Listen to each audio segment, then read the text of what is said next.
but I wanted to have the opportunity to introduce one of my best friends to you guys today, Dr. Danielle Prentice. She's one of my good friends. We do CrossFit together. She totally kicks butt in the gym, but she also kicks butt in her professional career as a high-risk OB doctor. And today she's going to be continuing that conversation with Justin, giving some insight on her particular perspective as a doctor on abortion. So I'll welcome her up here with Justin. So give her lots of love. Thank you, Brittany. Oh, you're welcome.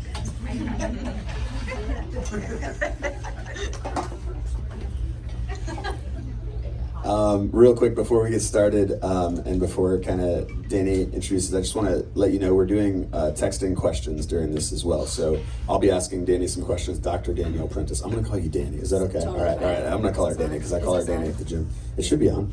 Keep talking. Hello. I'll turn it up a little bit. Let me see here. Talk a little louder into it. Hello. A little more. Can everyone hear me? Yes. Yeah. Oh, they said they can hear me. So. They can hear you. Oh, a little more. Keep it close to your mouth. Say check 1, 2. Check 1, 2. There we go. There we go. All right. So the way this works is if you want to join the texting conversation, you just need to text TBC to 22333. So it's super simple. Once you do that, they will send you a text back, and then anything you send after that, I can see. All right? And let's not have fun with this and be like, Justin, you got a booger in your nose or something like that, okay? Unless it's true. No. But if you could, the other thing to note is that it only allows for I think 140 characters. So if you have a long question that's over 140 characters, you need to send it in 2 different or multiple different texts, okay? All right, just wanted to get that out of the way. Danny, as you think about today's conversation, can you just maybe share a little bit about how your particular profession, your particular work, I want to say in a lot of ways makes you an expert, and also that you're speaking with some authority. I don't just want us to think like we just grabbed a doctor off the street here. Obviously, you're my friend, but at the same time, share a little bit about why your work makes you someone who feels like they can speak to this conversation. Absolutely. Just to start, I can talk a little bit about what the training looked like to get to where I am today. So I went to undergrad for 4 years, majored in biology, then did a 4-year medical school. After that, I had 4 years of OBGYN residency, and I did that in Oklahoma, which will become important later on when it comes to my training and what things look like there. And then now I am in my last month of fellowship. So I am finishing up 3 years of what's called maternal fetal medicine fellowship, or really high risk obstetrics, where I take care of pregnancies that are high risk, pregnant patients that either have medical conditions that make being pregnant risky, or pregnancies that have fetal conditions that may be life limiting or may pose some risk to the pregnancy as well. Awesome, thank you. So just a reminder for those in the room who didn't get a chance, last week Allie and I kind of started this conversation. We thought about how long this conversation needed to be. Obviously, I think it needs to be a conversation that we continue beyond this, but from the standpoint of it being something we carve out time that we would typically be using as teaching time for, what should we do? We realized really quick when we started trying to make an outline of how to talk about this, that it is incredibly multifaceted. It's political, it's social, it's religious, it's ethical. There's just so many different lenses to look at this conversation through. And so last week we recorded a video that clocked in around 2 hours. It's more like a podcast. And we recognize that's long, and for many of you, that's attention span, you're checking out after 30 minutes. But if you really want to have a full picture of what got us to this conversation, I think that's really good. And I share that just to say today's purpose is not theological, okay? We're not talking about the Bible, we're not talking about, the view of even the ethics from that perspective. Today, what we're trying to do is what Allie and I couldn't have a conversation about in any authoritative way or any way that we would, be even close to experts, because we're not, would be the medical side of things. And so today is going to be largely medical. Obviously, we might take a few left turns here and there, and you're welcome to text in questions with other things in that direction. But I say that just to say, I don't want to, for those who this might be the on-ramp for the conversation for you, I don't want you to think we haven't considered the theological conversation. We took a lot of time talking about that in that video, so that's a resource to go to. So the first thing I want to ask you, Danny, is Roe v. Wade will likely be overturned at some point soon, which is really what put this in most of our, collective, conscience of like, oh wow, this is like really happening. I grew up with like the idea that like Roe versus Wade being overturned would be such a huge victory. That's kind of the lens that I grew up with, and the lens that I really held, I would say, onto for most of my life until I really, probably into my late 20s, early 30s, started like hearing or considering different perspectives. Like I just hadn't had to consider different perspectives on this. So to begin, how do you see if that gets overturned, if that actually does, become the opinion of the court? How do you see that impacting the medical community and expecting others? Yeah. So just taking a step back and thinking about lenses and like where I'm coming from. I grew up Catholic, and so obviously my lens growing up was from the Catholic point of view, which is obviously very pro-life, if that's what you want to call it, and what they would like to call it. And I think that I never really was totally sold on that, but it was also something that was kind of abstract to me until I really got into the line of work that I'm doing and realized just how important the right to choice is.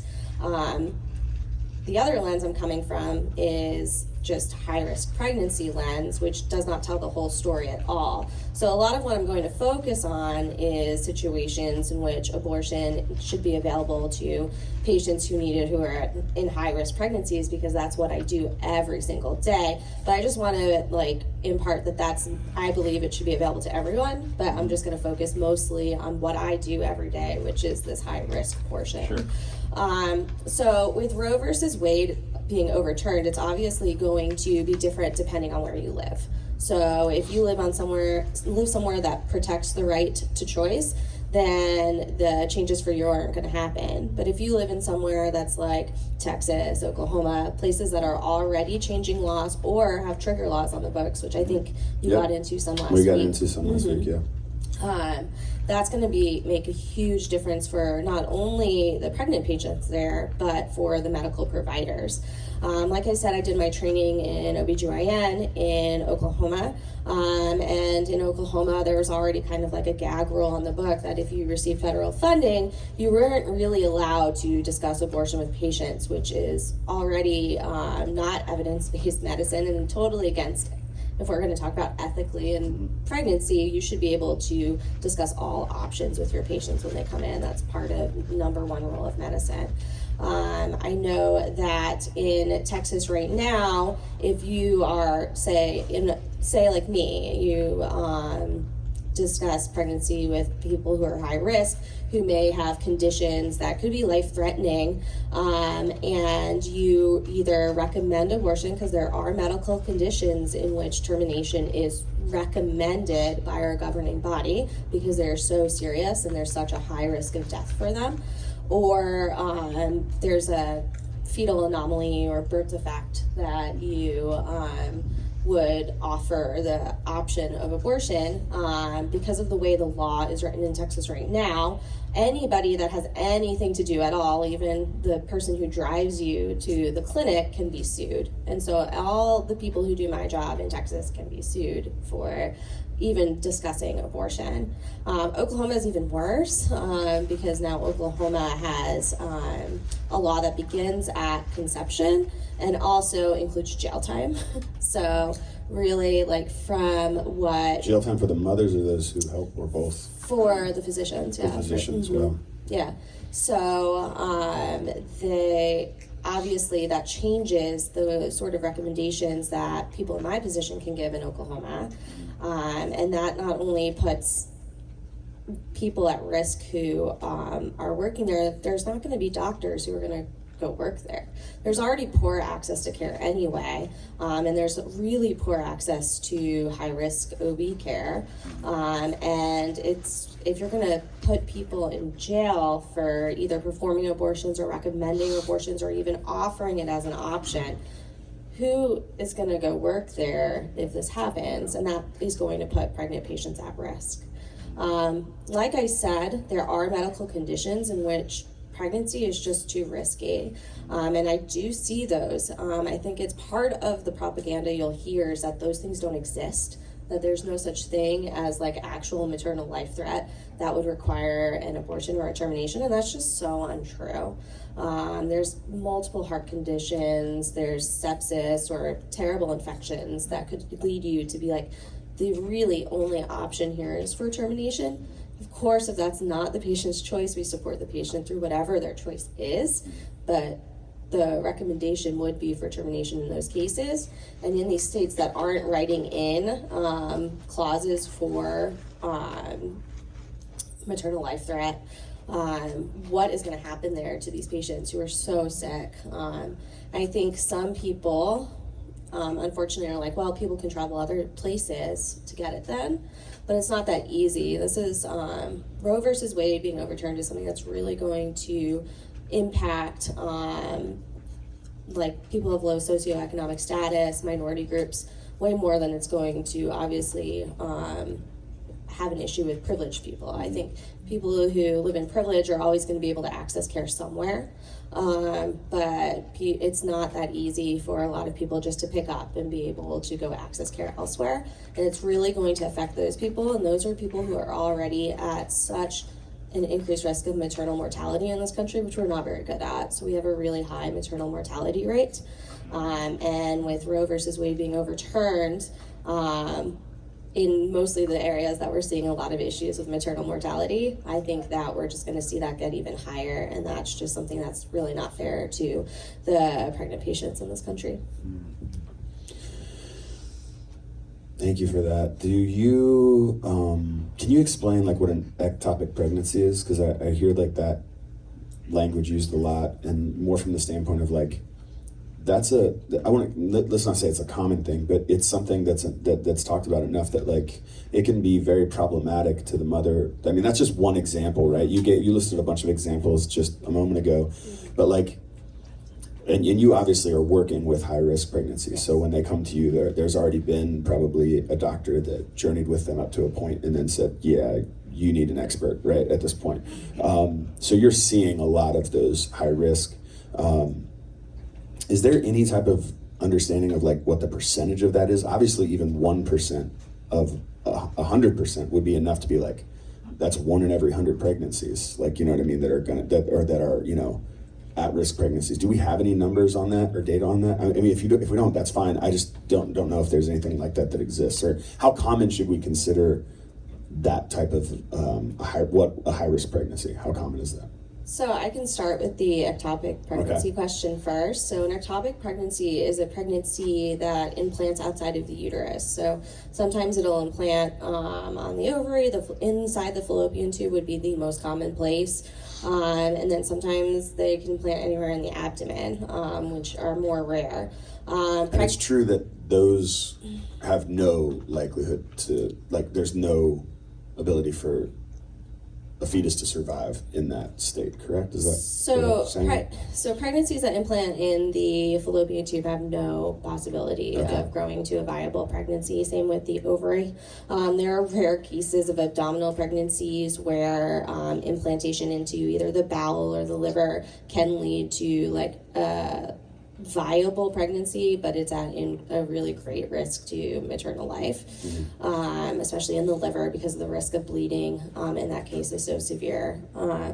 So ectopic pregnancy for probably most of history has been one of the leading causes of maternal death.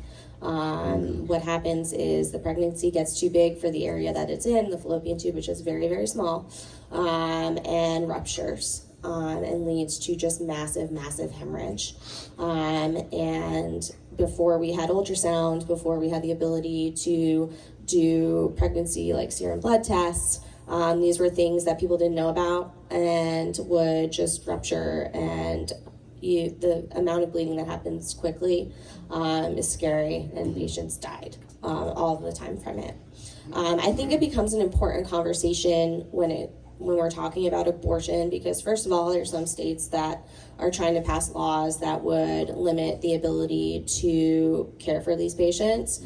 It's obviously people who do not have a medical background who are trying to make these decisions and discuss reimplantation from the fallopian tube to the uterus, which is actually not a thing at all. It's not possible. I think that if it were possible, it would be something that so many patients would opt for, because a lot of ectopic pregnancies are wanted pregnancies. But it's not possible, and when it is proposed in certain states, it's obviously out of total ignorance and just, again, propaganda. So if there are states that do not include ectopic pregnancy in the kind of clauses for things that would allow an abortion or a termination, that's where things get sticky. And of course, that's just, we would be going back to the dark ages when it came to that sort of maternal life threat. Yeah. How do you have any, I'm not expecting exact numbers here, but I guess, is there any, for those of us who are who maybe have been told, this is so incredible, an ectopic pregnancy is so incredibly rare, that never really happens, that's kind of 1 in a million. Can you give me any understanding of how I don't have specific numbers right now, but it's really common. I mean, we see them all of the time, and care for them all of the time. Basically because of the way that things work in my area of medicine, we're I'm taking care of patients who are beyond that point already. Gotcha. So our general OBs and our GYN colleagues are the ones who are taking care of the ectopic pregnancies.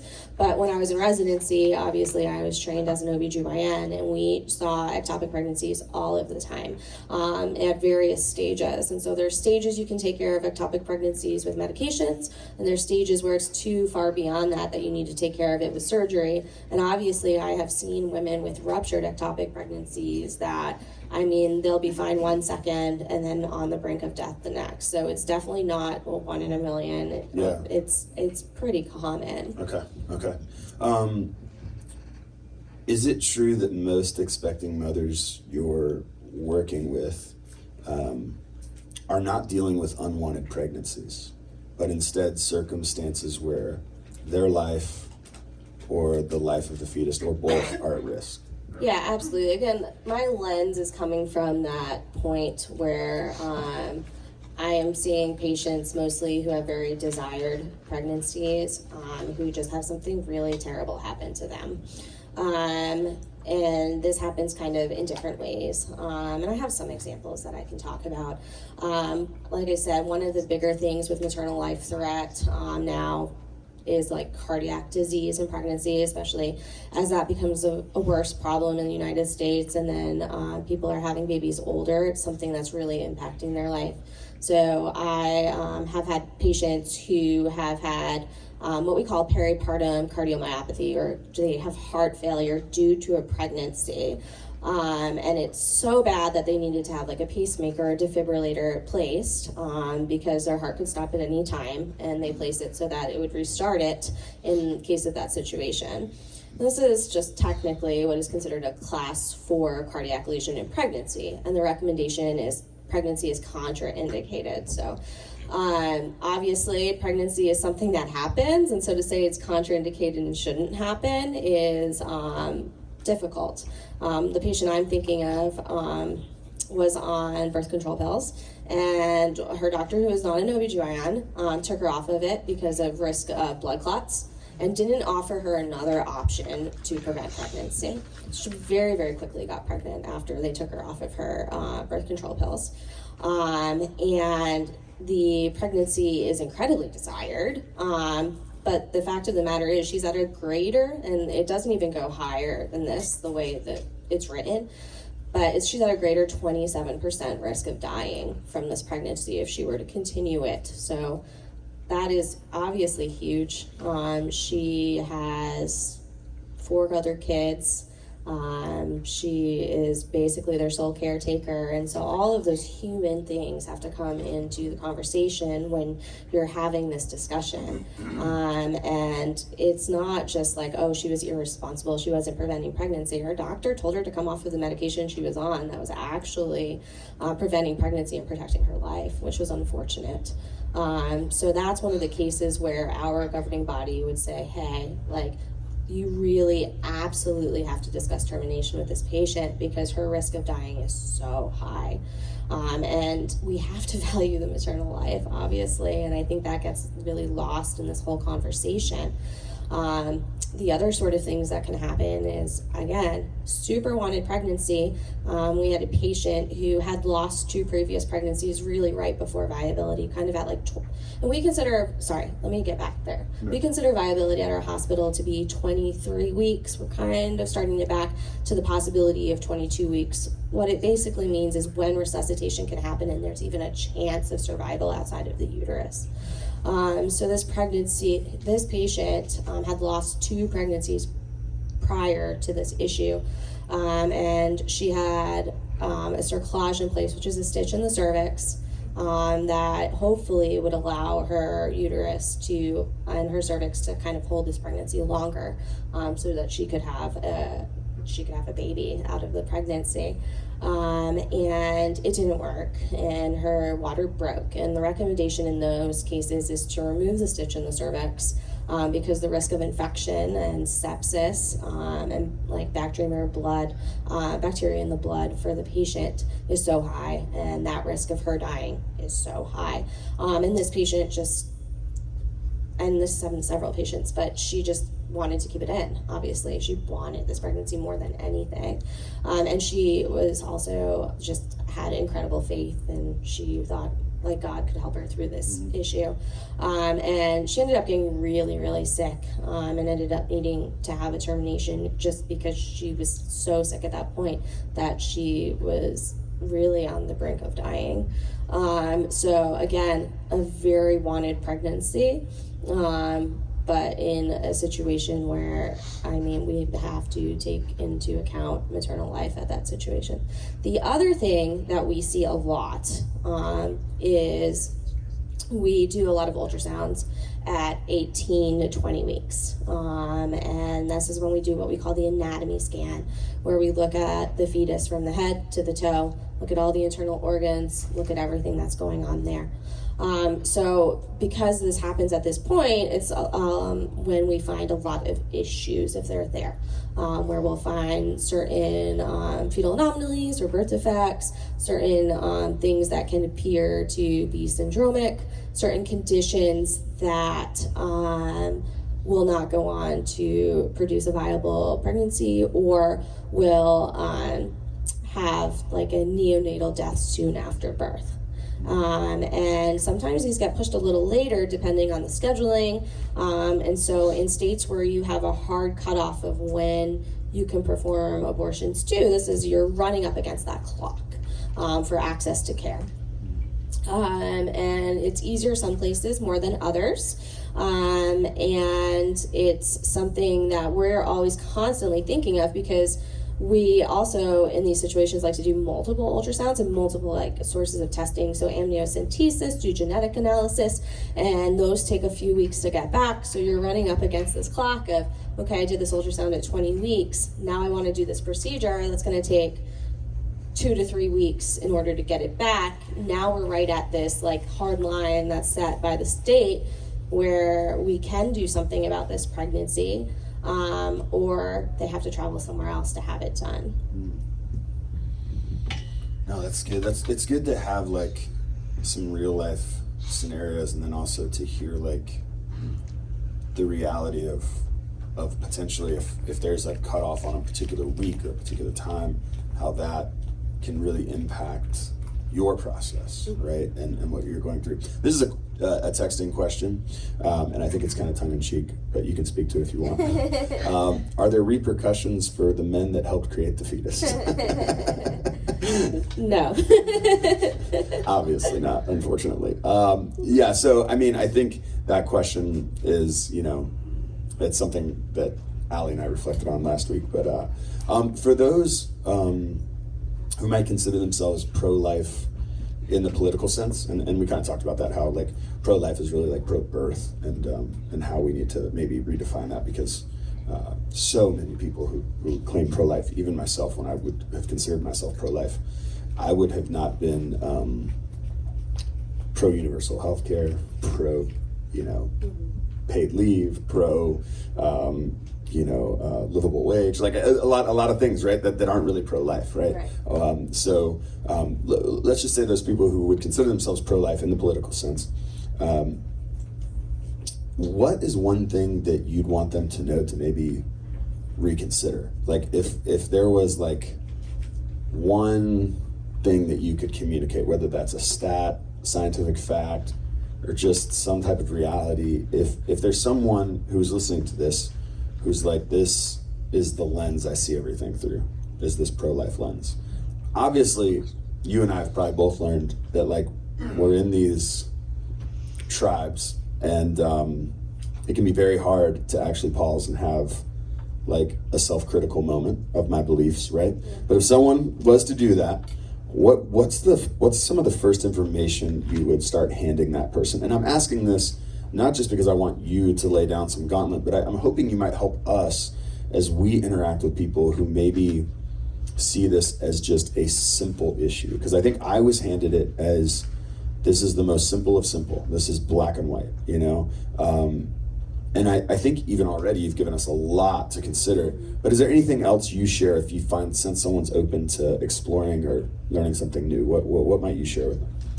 I think that's a really hard question. Okay. I think it's really, I think we're like given either by the news or by leaders in certain areas or a politician that this is a black and white issue. You're either like pro-life or pro-choice, and that you're either like, you're one or the other, and you need to be either way, absolutely. And that's fine if that's how you feel, but I think it's really nuanced, and that gets lost in the conversation a lot. I think that there's a lot, like I said multiple times, there's a lot of propaganda out there that says that like there's never a reason that abortion should happen, that maternal life threat doesn't exist, that even if there is a fetal anomaly that they should carry to term, birth that baby, and then whatever happens after is kind of in God's hands and whatnot. And it's just way more nuanced than that. And I think that I want to say, because this is something that mostly impacts women or people who have like a uterus, that the overall society thinks of pregnancy as just a benign condition, that it's something that has happened forever and ever, and people have been birthing babies forever and ever, and that's fine. I think what we forget about is that a lot of people used to die in childbirth, and that right now in the United States, a lot of people are still dying due to childbirth, of either being pregnant, what happens in their pregnancy, what happens in their delivery, or up to the year after. And there's a lot of reasons for that. But pregnancy is not an entirely benign condition, and it shouldn't just be said it is, because it's been obviously for all of time, women have been having babies. It is a risky situation. So much changes in your body in order for you to hold a pregnancy, to birth a pregnancy after you have that baby. Like, so much changes that it is a high risk period in any people like who have reproductive organs, their life. And so that's really something that I like to talk to people about, is it's just not something that's benign. For a lot of people, the changes that happen in pregnancy can shorten their lifespan overall, depending on what medical conditions they have. So this is just not something where we're like, people have babies, it's easy. It's not. And it's risky. So asking someone to carry to term a pregnancy that's never going to produce a viable child, or a child that's going to never do any of the things that we hope our children do, if that's not their belief, that's just forcing them into a situation that is unsafe for them, and then is also going to create hardships in their life afterwards. So to me, I think that is the most important part. I feel like if this was something that impacted men more, that there would be more of an emphasis on just freedom of choice and research into this, and that's what gets me the most about it. And like I said, the places that are looking to change their laws are the places where we see the highest maternal mortality. So already there is a lack of access to care for pregnant patients. There is a lack of science, lack of science, research funding. Yeah. So it's already places where things are bad, and they're just going to get worse. Yeah. So some tactical questions from the standpoint of, I was surprised when I talked to somebody in central Pennsylvania who shared an abortion story with me of a very wanted pregnancy. The doctor seems like someone in your kind of role advised them that, abortion was needed, or I don't know if they would have said needed, but recommended, right? But that hospital can't do an abortion. Explain this a little bit, because I was kind of shocked by this. I'm like, okay, so this is a medical procedure, but certain hospitals aren't even able to do it, whether that's depending upon the state you're in. And I think this particular hospital now is able to in Pennsylvania, but at the time wasn't. And that person ended up having to go all the way to, I think, Allentown or another city to get access, because even some of the access around here, there might have been access, but then it was just questionable of is that where I want to go? And so I think some people, or at least growing up, I had this mindset that oh, this is easy. But it's really complicated, potentially, depending upon where you're at in your pregnancy, and even complicated to the point to where you can have a doctor that you feel very comfortable with, that's journeyed with you through the whole process, that can't even be part of this moment that is, for some people, a deeply painful moment, because it's the reality that what they've wanted isn't going to happen. And then on top of that, they got to go to some stranger because whatever, the state determined was that this institution, because it's, receiving federal funding or whatever kind of language they decided to use, isn't able to do that. And then on top of that, you have to deal with the concern of you're not in a hospital and you already have a high-risk pregnancy probably in that situation. So if there are complications in the midst of that process, right, you're gonna have to be rushed to the hospital, because it might not actually be a hospital that you're at getting that procedure done.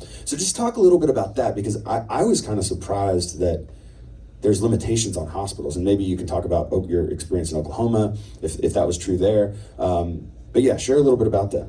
Yeah, I think this is one of the things that I feel most passionate about, especially in my line of work, because we do take pregnant patients through some of the most emotional times, and like I said, most of our patients have very wanted pregnancies, and they just have something very bad happen to them. And access to care is a huge issue, even here in Pennsylvania, but it's obviously better than other places. At my institution, we can do terminations for maternal life threat, or for what is considered lethal fetal anomalies, which is not a term that's really we love to use anymore, but that's kind of what the rule is written as. And then otherwise, if it falls into, and like I said, this is very nuanced, and so it's hard to determine, what do we mean by maternal life threat? Do we mean immediately? Do we mean something 1 year down the road, 5 years down the road, something that just shortens their lifespan in general? And that's one of the things that really worries me about the overturning of Roe versus Wade, is that who's going to be making those decisions on what is considered maternal life threat, because they're not including the doctors in any of these conversations. So I doubt they're the ones that are going to be determining whether or not that this is considered a maternal life threat. So who's making these decisions? In Oklahoma, I had absolutely no experience at all with terminations. It was not part of my training. I was at a Catholic institution as well, so it was definitely not part of my training. And it was, access was hard. There were no abortion providers in Oklahoma that lived in Oklahoma, so they flew in and would be there for like a couple of days, provide procedures, and then fly out.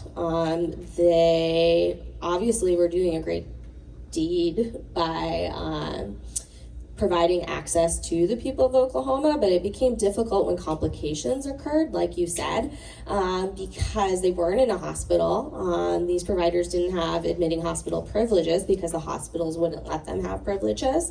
It's kind of what they tried to do in general in Oklahoma before this whole new kind of outburst of law changes happened, is they tried to force the, in order to provide an abortion in Oklahoma, you needed to have hospital privileges, and the hospitals would refuse to privilege abortion providers. Can you explain that? What does it mean not to be able to admit, like you're a doctor, but you can't admit a patient to a hospital? So, Explain that. yeah, so whenever I want to work somewhere, I need to get credentialed and privileged at that hospital.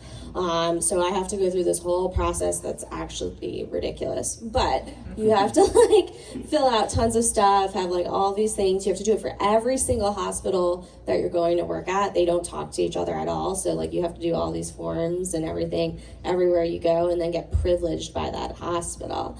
And so in this case in Oklahoma, they made the law that said in order to be an abortion provider, you needed to have admitting hospital privileges, but then the hospitals wouldn't, I see. Yeah.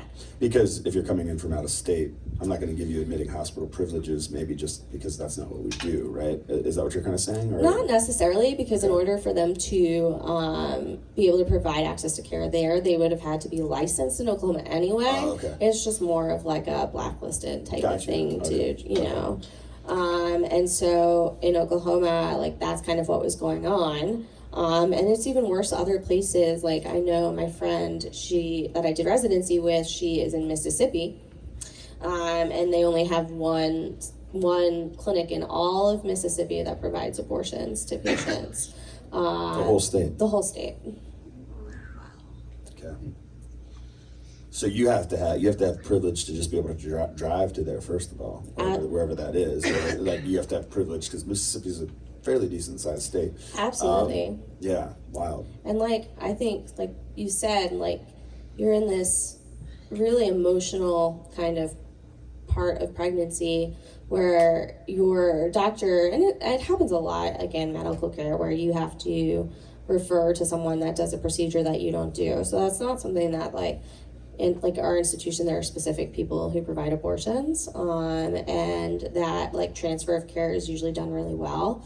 But I think that especially when patients need to go to other cities, or especially when they need to go to other states, I think it's really emotionally difficult for them. First of all, I feel like they're made to feel like a criminal, right? You need to leave where you live, leave the comfort of your home, to undergo a procedure that is going to either save your life or going to end a pregnancy that's not going to work, or just end a pregnancy that isn't going to work for you right now, and have to travel hundreds to thousands of miles sometimes to do so, a lot of times by yourself. We, of course, don't provide health insurance really for these reasons, and so patients are paying out of pocket for this, paying out of pocket to do that traveling. Again, it's something that I think that those of us who live in privilege are always going to have the ability to access care somewhere,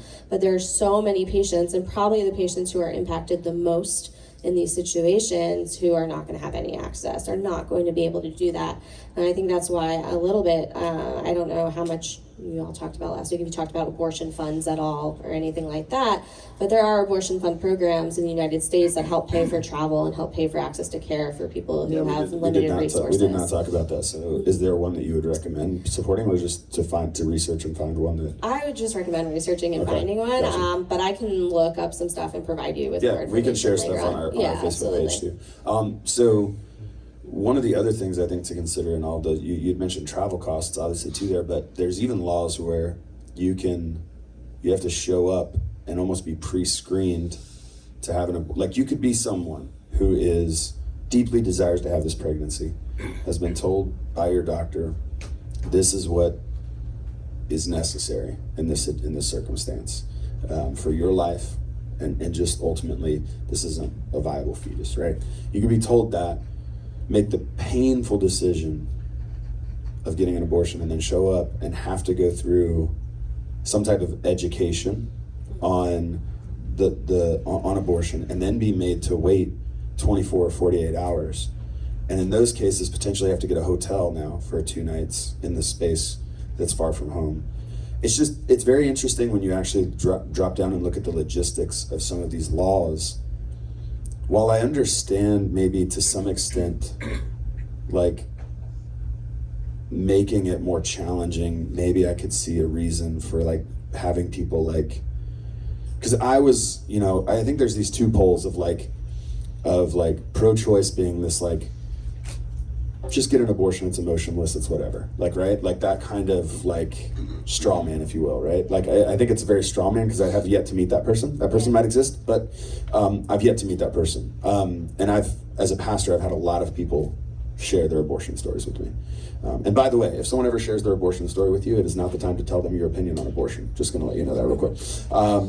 It's your time to just say thank you for trusting me with that information, and is there anything you need from me? Like that's what our response is, okay? But then on top of that, like, so you have the straw man over here of like, oh, willy-nilly abortion, if you will, whatever, like that kind of like idea. And then you have a straw man on the, I guess, other side. So that it seems like that straw man is what that law was written for. Like this idea that people are just out here, emotionless and getting an abortion. So let's put some emotion in there. But like it can be, I guess, as I consider what you're explaining, mm-hmm. right? It can really be like re-traumatizing to be going through this painful process, potentially alone, potentially even like the scenario you gave. It's like you have 4 kids that you have to provide for. You can't roll the dice on this. Like this isn't like, if your doctor's like, there's a less than 1% chance that this, I don't know that they're giving percentage chances, but whatever they're giving, like, and you're like, I can't roll the dice on this right now. I deeply want this pregnancy, but it's just, it's I have to go with the doctor's recommendation here. So you've already done that, like grieving, that emotional thing, and then to show up and to almost be shamed into like I don't know. Can you explain a little bit about that? Have you seen that process at work? Do you know much about that process of almost like education or whatever it is? So it's very different depending on what state you're in. And so that's something that's definitely not uniform across like the country. And it's not science-based, correct? And it's like not, this isn't like it's anything not science-based. that stats or science or data is spoken to, right? No. In Pennsylvania, it's more of like a 24-hour waiting period. There's a pamphlet we have to hand out that kind of talks about abortion and like options to continue pregnancy. It's written in a way that I think a lot of patients, I should have brought it actually, but a lot of patients get upset by the language in it. So even here, it's something that is traumatizing to patients just because I don't want to say criminalizes anything. It just makes people feel like they're doing something bad.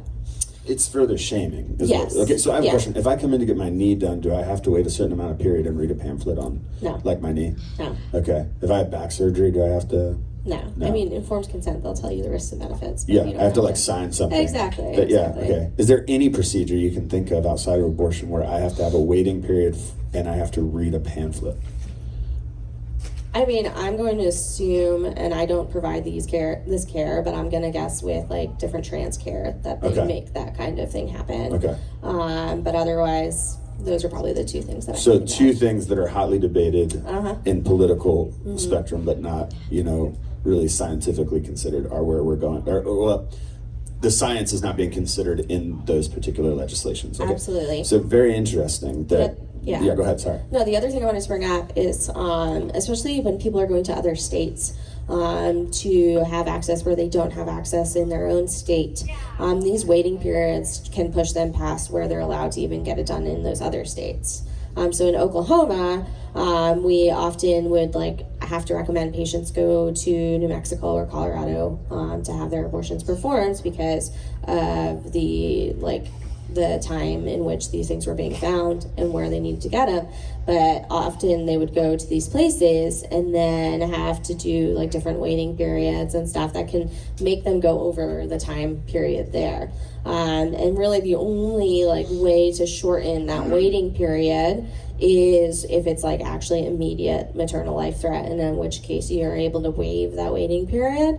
So that's something that people run up against. And then the other thing is a lot of these places will make you have an ultrasound that shows a heartbeat, despite the fact that you've already had multiple ultrasounds, and that's probably why you're at this point, which can be incredibly re-traumatizing to patients, especially when there's a significant fetal anomaly. That's the reason this is happening. Some patients would want to see it again. It's choice, right?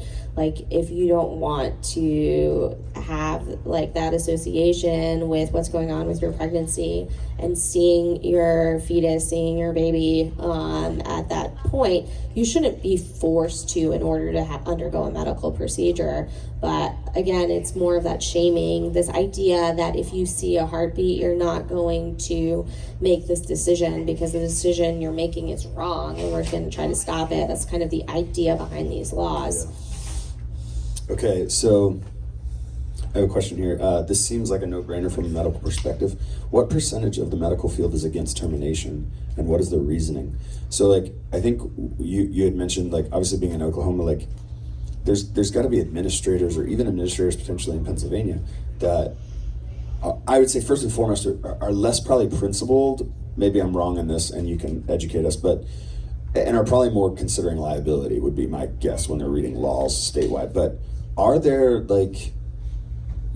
speak to that, because I don't know that field. I would guess in the medical field there's a high concern for liability, right? How we read laws or how we might open ourselves up to litigation. But do you sense that even at the administrative level within hospitals, when these things are denied, or when they take the side of conservative legislature, that it's coming from a perspective of their own biases, or I don't have the percentages for the percent of medical providers that are anti-choice, but they definitely exist, and you see it a lot, on Twitter would be one of the main places where you see a lot of this propaganda. And unfortunately, they also exist in people who are OBGYNs and taking care of pregnant patients. I think, like you said, in Oklahoma, it was something I ran into kind of a lot. And it's a difficult situation because I'm not really sure, the answer to how to fix it. So I rotated in as a medical student in Oklahoma with OBGYNs who are taking care of pregnant patients who were against birth control and refused to prescribe birth control to their patients. So that's one thing. So we're talking about people who are, yes. And really, in my mind, you have no business taking care of reproductive aged women if you don't believe in preventing pregnancy or the other factors that oral contraceptives can have to fix, heavy bleeding, all sorts of things.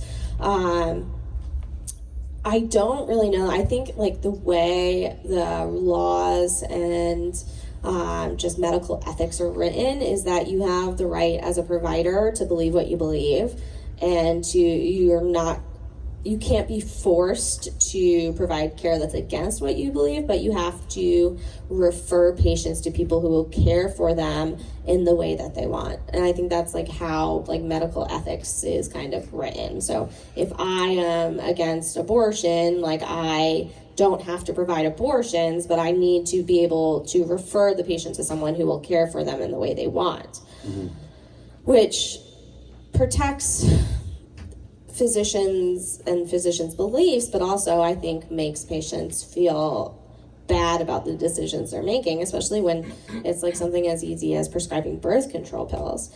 And I can tell you 100% that what this physician was saying and the reasons he was giving for being against oral contraceptives was not science-based at all. It was definitely from, I forget like what denomination he was. It was all just stuff from his church, which really, unfortunately, should have no business in medical care. But we're all people too. We all have biases, so I guess that's something that's hard to absolutely eliminate. Yeah. I I don't. Just really quick from a theological perspective, like I don't think theology should be the. Sure, it can be considered in the sense of like ethics are considered, and obviously there's religions that have provided ethics, not just Christianity, or provided theories on ethics, right? But I think science does need to win out in those conversations, and I would believe that about even things that I hold deeply that are contrary to science or whatever, like, or that would be not necessarily contrary to science, like I'm holding them up as they're like warring at each other, but like that leaning towards science in science-based work probably it seems like the dumbest thing to even verbally say, right? But yeah, sorry, you were going to say something else and I cut you off. No, it's fine. I think the one thing we haven't brought up that I think is really important in this conversation is that every single person in this country has the right to medical privacy.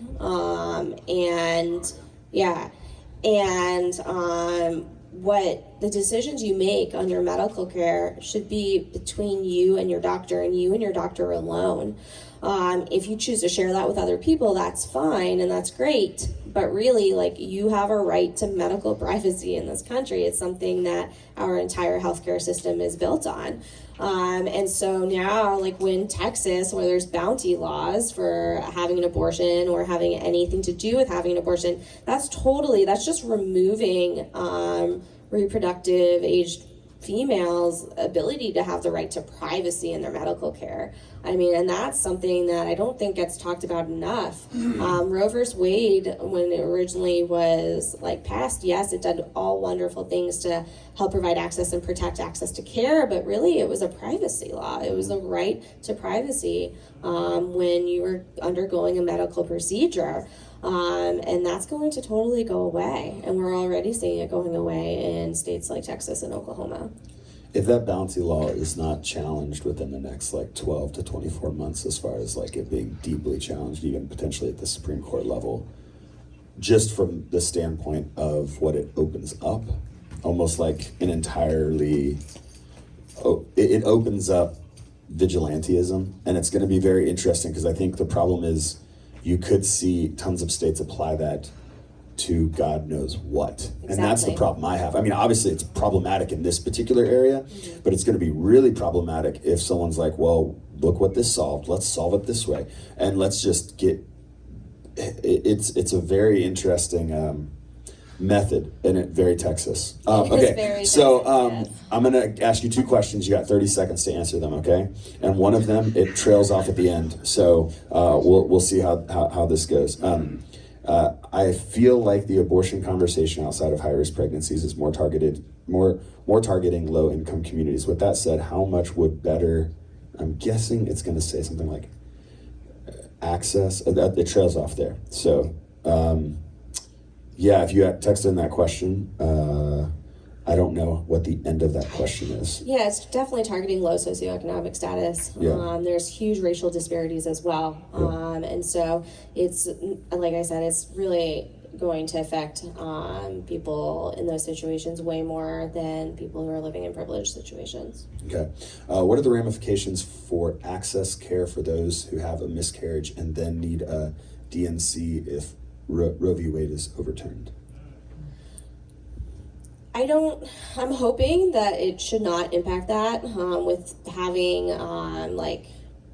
access to care for miscarriage that should be in beyond that black and white picture of ending life. The problem is going to be training of physicians, I would think, and people who are trained to do DNCs. But even in Oklahoma, we did a lot of DNCs, so I don't see that becoming an issue, but I guess it's not impossible. Okay.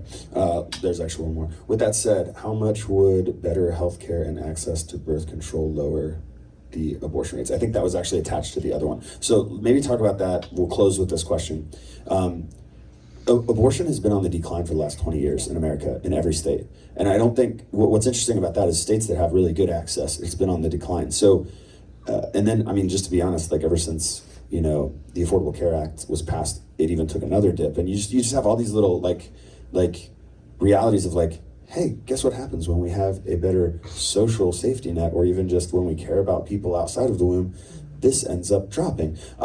Speak to that a little bit about how access to birth control, healthcare access, better healthcare can actually be the thing that if we're here and we're passionate about seeing fewer abortions, there are ways to do that are not overturning Roe v. Wade. Yeah, so access to preventative healthcare is one of my favorite topics in the world and something that I'm incredibly passionate about. But even just looking at specific data and specific studies that were done, Colorado provided teenagers with what we call LARCs, long-acting reversible contraception, things like IUDs, things like the implant, and they provided this free of cost.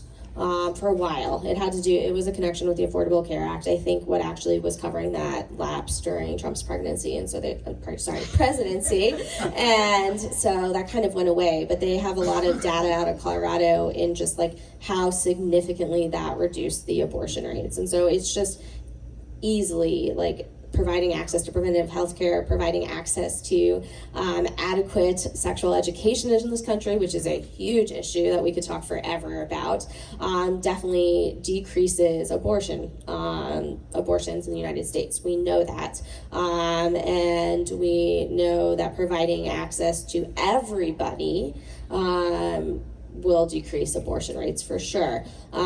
It's never perfect, so it is something that we will always need to have access of care for, but definitely decreases elective abortion rates if you have the access to long-acting reversible contraceptives or even birth control pills. Danny, thank you so much. We could talk obviously a lot more. There's a lot more to cover, and this is kind of what Allie and I got into last week. We were when you start to peel this away, there's just so many different layers and things to talk about, even from the medical perspective. It could be hours, and we could not even touch the surface. So I really appreciate your time being here with us this morning. Give it up for Danny for being here. Just a reminder, next week we are not here. We are on a boat. All right, so make sure to be there early next week. I know some of y'all roll in right on time. Next week's the week to set the alarm a little bit early. And then, yes. Sorry, I can't see you, so that's all right. Just on the same note, they only allow so many people on the riverboat, and if you get there toward the end and they've filled capacity, they won't let you on. Yeah. So that's another reason to get there early. Get there early. What I think the capacity is 80 something or something like that. Yeah, sorry, the projector light is blinding. So if you're ever waving at me and hey, trying to get my attention, you need to say something because there's no way I'm gonna see you. All right, we have cookies in the lobby. I know we've talked about two very heavy topics the last week. Last week we talked about gun violence, and now we're talking about abortion, but I also think in the midst of all of that, celebrating together 3 years, let's go in the lobby, eat some cookies, have some time to just talk together and hear about how our lives are going. And just enjoy that. If you have questions for Danny, she might be sticking around for a little bit if you want to talk to her. But once again, give it up for Danny, and we will head to the lobby and have some cookies.